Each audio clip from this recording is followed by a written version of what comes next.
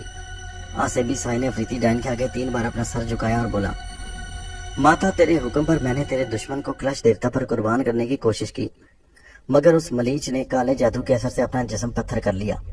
میں اسے گنگا میاں کے مندر کی کوٹلی میں بند کرایا ہوں اور گنگا میاں کے جل منتر کا چلا کرنے سے پہلے تیری آگیا لینے آیا ہوں۔